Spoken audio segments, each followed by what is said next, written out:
கீழடி ஆராய்ச்சியின் முடிவை திரு அமர்நாத் ராமகிருஷ்ணன் அவர்கள் 10 வருடங்களுக்கு மேலாக 14, 15, 16 அகழ்வாராய்ச்சி செய்து அவர்களின் குழுவுடன் அதன் பிறகு வெளியிட்ட பிறகு இப்படிப்பட்ட பேரதிர்ச்சிகளை, அதாவது இந்திய குடிகளான இந்தியான்னு இப்போ இருக்கு, அதில் அங்கமாக இருக்கிற இந்த தமிழர்களின் தொன்மை நாகரிகம் வெளிப்பட்டுருச்சு. அவங்க 5000 ஆண்டுகளுக்கு முன்பு பல்லாயிரம் ஆண்டுகளாக இந்த மண்ணில் அவர்கள் சிந்து சமவெளி நாகரிகத்துக்கும் முன்னதாக இந்த நாகரிகம் இருக்கிறது. இண்டஸ் வேலி சிவிலைசேஷனுக்கு முன்பாக என்று புளோரிடா அமெரிக்கா ஆய்வகத்திலிருந்து அந்த தொல்லிய பொருட்களின் முடிவை வெளியிட்ட பிறகு வெகுண்டு எழுந்து இதை தடுப்பதிலேயே இந்த நடுவண் அரசு குறியாக இருக்கிறது. வேதனைக்குரியது. 1000 ஆண்டு காலமாக எங்கள் தொன்மையை, எங்கள் வரலாறை, எங்கள் முன்னேற்றத்தை, எங்கள் பங்களிப்பை தடுத்து வருவதை இனிமேலும் நாங்கள் பொறுத்து கொண்டு இருக்க முடியாது. அதில் திருத்தம் செய்யுங்க, திருத்தம் செஞ்சு கொடுன்னு சொல்கிறாங்க. பல பேர் இதில் முன்னாடியே பேசிட்டாங்க, தொலைக்காட்சியெல்லாம் வந்திருக்குது. அவங்களுக்கு திருத்தம் செஞ்சே பழக்கம். நீதிபதி தீர்ப்பை திருத்துவாங்க அவங்களுக்கு ஏற்ற வசதியாக. இது வெட்கக்கேடான செயல். அந்த 5 பேர் அந்த குழுவில் இவர் அளவுக்கு எந்த அகழ்வாராய்ச்சியும் செய்யாத ஒருத்தங்களை வச்சு இந்த மாதிரி கேட்டு திருத்தம் கொடு, இதை இதோட தொடர்பு படுத்து, இதிகாசங்கள், புராணங்கள், அந்த ஒரு விஷயங்கள் அகழ்வாராய்ச்சியில் இப்போ எனக்கும் தெரியாது. சாதாரண மக்களாக தான் இதை நான் 10 ஆண்டுகளுக்கு முன்பே மதுரைக்கு போயிருந்தேன். அவரை தூக்கி கடாச்சிட்டு இன்னொருத்தரை லைப்ரரியன் ரேஞ்சுக்கு இருந்தவரை வச்சு அவரை நடத்த வச்சாங்க. அப்போ நான் அங்கே நேரடியாக போனேன். மதுரை மன்சூர் யாமராஜன் என்னோட ரசிகர் மன்ற தலைவர்களெலாம் கூட்டிகிட்டு போய் அந்த இடத்த பார்த்தேன். அப்போது இது வேண்டுமென்றே அவங்க ஆரம்பத்திலிருந்து தகராறு செஞ்சு இதை தடுக்கிறாங்க. இது பொது வெளியில் மிகப்பெரிய ஒரு சர்ச்சையாக இருந்துகிட்ருக்கு. இந்த தேர்தலை அவங்க இதை வெளியிடாமல் நாங்கள் சந்திக்க விட மாட்டோம். இதுதான் எங்கள் முடிவு. தேர்தலுக்கு ஓட்டு கேட்க வரதையே விட மாட்டோம்.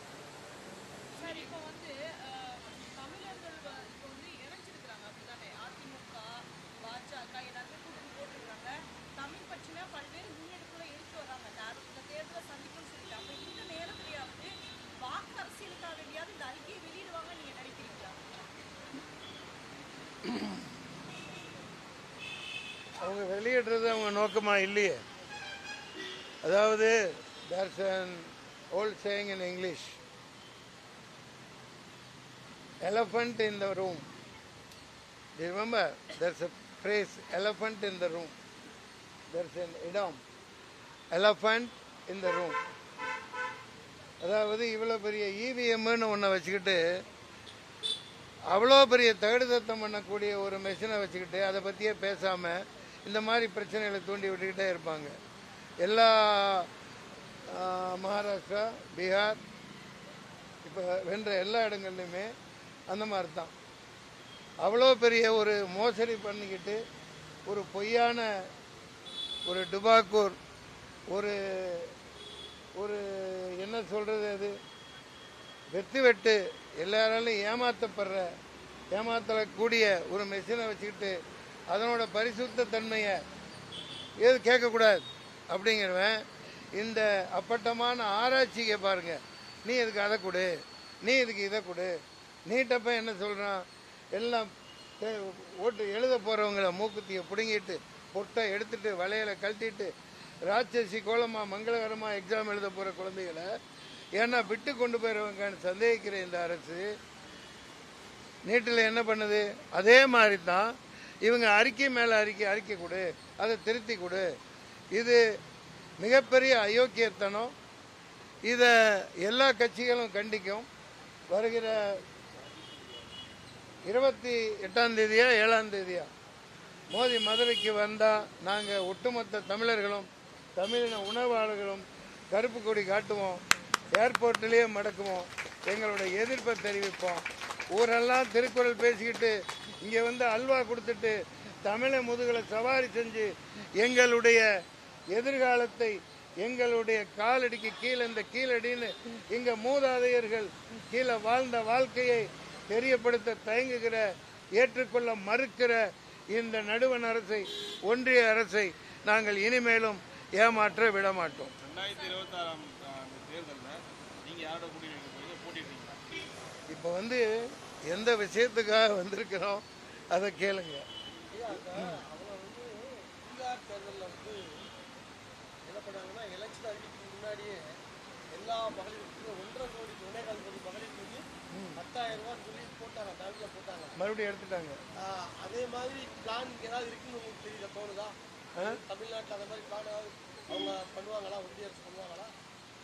இந்த ஒன்றிய அரசுங்கிறது 12 வருஷமா ஒரு ஓட்டு மிஷின் மூலம் ஒரு மோசடி பண்ணி தான் ஆட்சியில் உட்கார்ந்துருக்காங்க.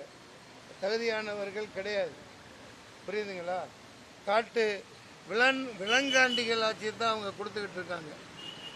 உதாரணத்துக்கு இப்போ 2-3 நாளைக்கு முன்னாடி பார்த்தேன், குடியரசு ஏற்றுறாங்க, ஒரு கொடி ஏற்றப்படுது ஒரு ஊரில். அதில் நிர்வாண சாமியார்கள் எல்லாத்தையும் காட்டிக்கிட்டு குழந்தைகள் முன்னாடி மக்கள் முன்னாடி ஜனகண பாடப்படுது, கொடியேற்றுறாங்க. அந்த நிர்வாண சாமியார்கள் முன்னிலையில் இது நடக்குது.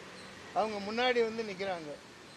இது எவ்வளவு பெரிய அயோக்கியத்தனம், எவ்வளவு பெரிய ஒரு பைத்தியக்காரத்தனம். இதை நீங்கள் மதத்தோட சம்மந்தப்படுத்துவீங்களா?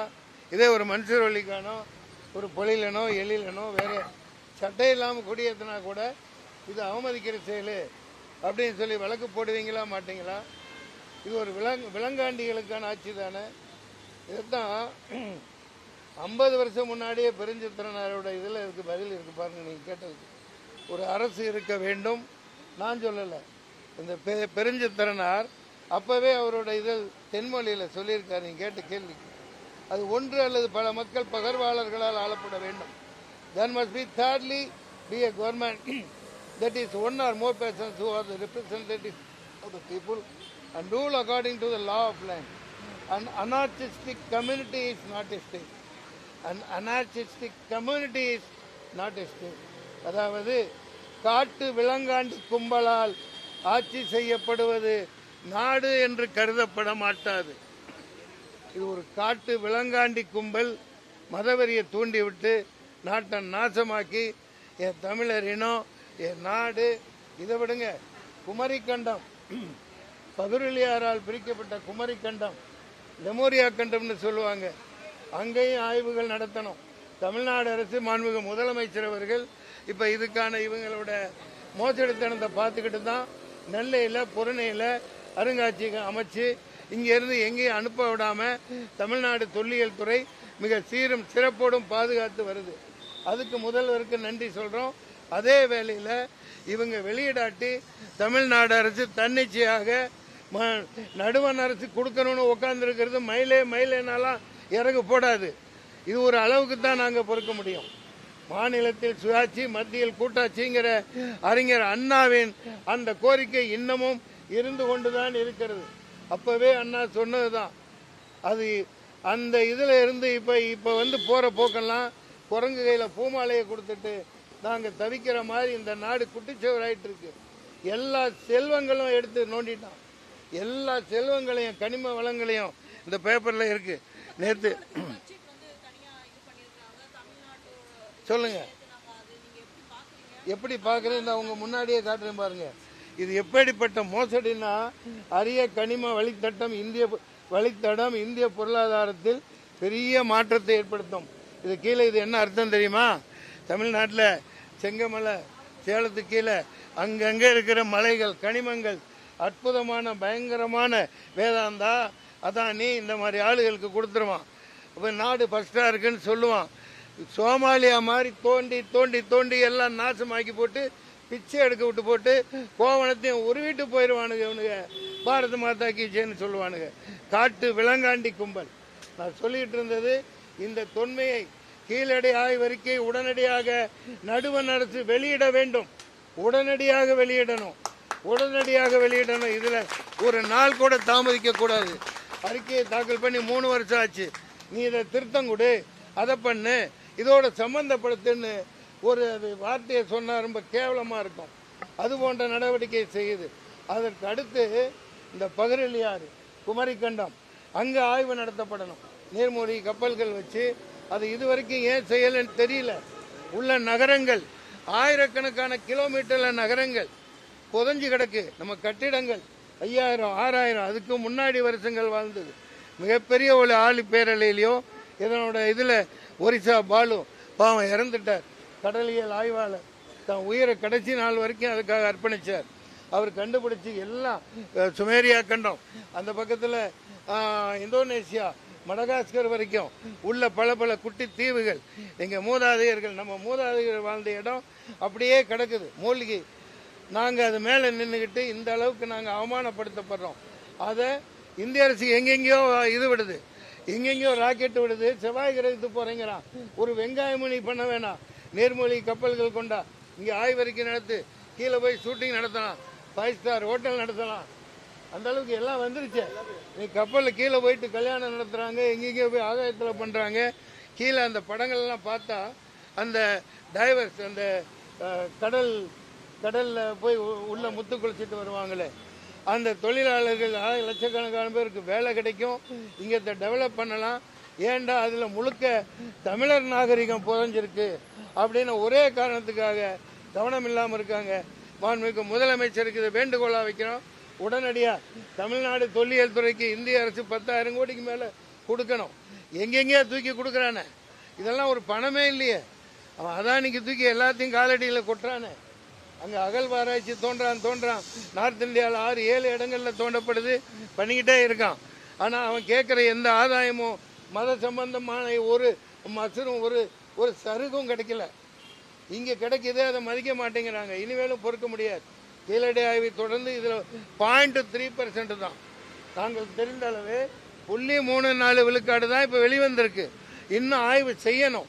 எல்லா ரியல் எஸ்டேட்காரங்க இவ்வளவு ஏன் ஒரு பல்லாவரம் நீங்கள் பக்கத்தில் இருக்க ஊர், அந்த ஊரில் தான் உலகின் முதல் ஒரு அது என்ன தொழில் நகரம்னு முதல் ஒரு தொழில் நகரமாக, அது உலகத்தின் சரித்திரத்தில் முதல் தொழில் நகரமாக சரித்திரத்தில் இங்கிலீஷ்காரன் எழுதி வச்சிருக்கான்.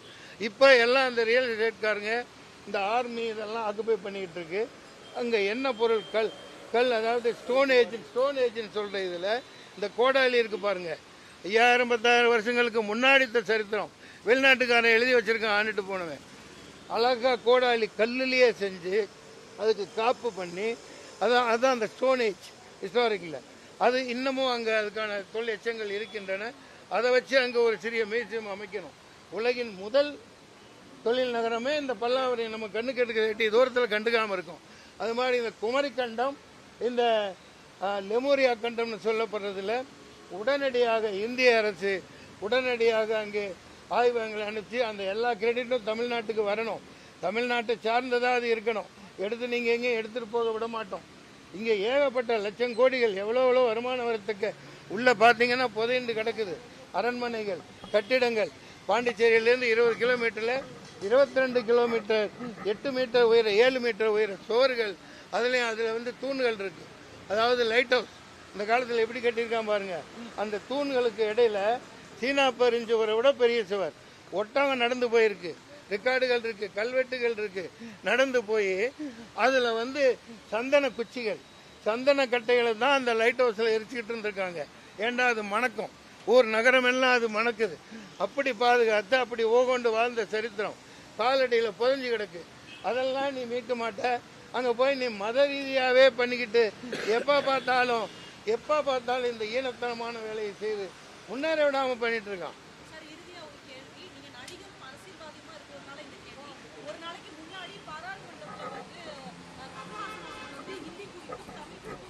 நீங்க பேசுறது ரெக்கார்டாக தான் மைக் இருக்கா? கேளுங்க. கமலஹாசன் சத்தமாக ஆமாம் கேட்டேன். ரொம்ப தெளிவாக நல்லா தான் பேசியிருக்கார். அற்புதமான பேச்சு. நான் கமலின் பேச்சை ஆராதிக்கிறேன். அது வந்து பெரியார் பேசுனதுன்னு சொல்லி அதுக்கப்புறம் சொல்கிறாங்க. அவங்க பேச்சிலேயே எனக்கு தெரியும் அது பெரியார் பேசுனது தான். என்ன அதை நல்லா புரிஞ்சுக்கோங்க.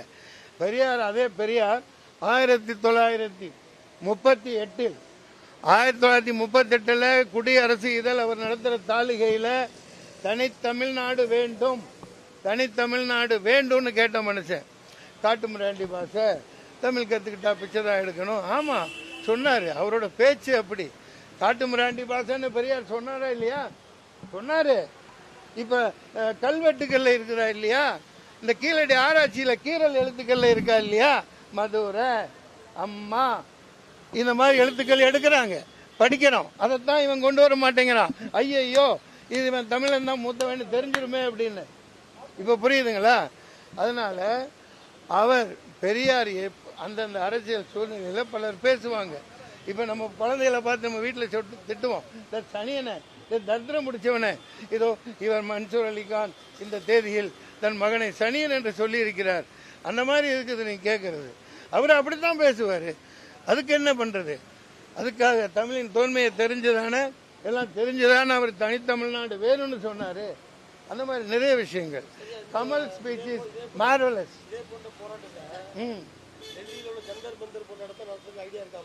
ஜந்தர் பந்தர்லேயே நடத்த விட மாட்டேங்கிறாங்க. இங்கே காசு யார் தருவா? இங்கே இருந்து 1000 பேரை கூட்டு போனோம். ஃப்ளைட் அவனுக்கு என்ன தனியாக சார்ட்டர்ட் ஃப்ளைட் வச்சுருக்காங்க. இங்கே வந்து நடத்துறதுக்கே எக்மோர்லேருந்து ஒரு வியாபாரத்தை விட்டுட்டு வர்றாரு. இவர் ஐயா எழுத்து பணியை விட்டுட்டு வர்றாரு. இந்த வயசுல எனக்கு தெரிஞ்சு 49 வருஷமா எனக்கு தெரிஞ்சு ராவணன் அப்போ தூய தமிழில் பேர் வைக்கணும்னு பெருஞ்சித்திரனார் ஐயா கூட போராடினேன். அப்பவும் ஐயா வந்திருந்தாங்க. அது ஜந்தர் மந்தரில் போராடினதுனால ஏதாவது பண்ண போறானா? ஒரு ஜந்தர் மந்தரும் நடக்காது. பந்தர் வேலை தான் நடக்கும். बंदर का ये गवर्नमेंट है, बंदर का गवर्नमेंट है, ये बंदर ही खाएगा ना किसी को खाने देगा. இல்லாட்டி ஓட்டு போட்டு தேர்ந்தெடுக்காத ஒரு எலெக்ஷன்ல நின்று ஜெயிக்க திராணி இல்லாத ஒருத்தர் ஃபைனான்ஸ் மினிஸ்டர். அந்த அம்மா போய் ஏழைகளுக்கு ஒன்றும் இல்லை. அது ஏப்பா திருட்டு மூலம் ஓட்டில் ஆட்சிக்கு வந்தவங்க அவங்க அப்படிதான் பண்ணுவாங்க. நன்றி நன்றி நன்றி. தமிழக அரசுக்கு தாழ்மையான வேண்டுகோள், உடனடியாக இந்த கீழடி ஆய்வை குறிப்பிட்ட நேரத்திற்குள் இவர்கள் சமர்ப்பிக்காவிட்டால் தமிழ்நாடு அரசே அதை இந்திய அரசின் சார்பாக இவங்களே அதை அறிக்கை வெளியிடணும். உலக அரங்குக்கு இதை கொண்டு வரணும். மேலும் குமரி கண்டம், லெமரியா கண்டம்னு சொல்லப்படுற அதில் தீவிரமான ஆராய்ச்சிகளை பல நூற்றுக்கணக்கான பேர்களை வச்சு நீர்மூழ்கி கப்பல்கள், ஸ்கை டைவர்ஸ், சி டைவர்ஸ் இவர்களெல்லாம் வச்சு இந்த அதே நேரத்தில் நான் மாணவர்களை கேட்டுக்கிறேன், நீங்கள் ஆர்காலஜி படிங்க, தொல்லியல் படிங்க. நீங்கள் எல்லாம் படித்து எல்லாம் டாக்டர் இதுன்னு போகாமல் நம்மளோட மூதாதையர்களின் சரித்திரத்தை தெரிஞ்சுக்கணும். அதனால் உங்கள் அர்ப்பணிப்பை, உங்கள் படிப்பை இதை நோக்கி செலுத்துங்கள் என்று கூறி விடைபெறுகிறேன்.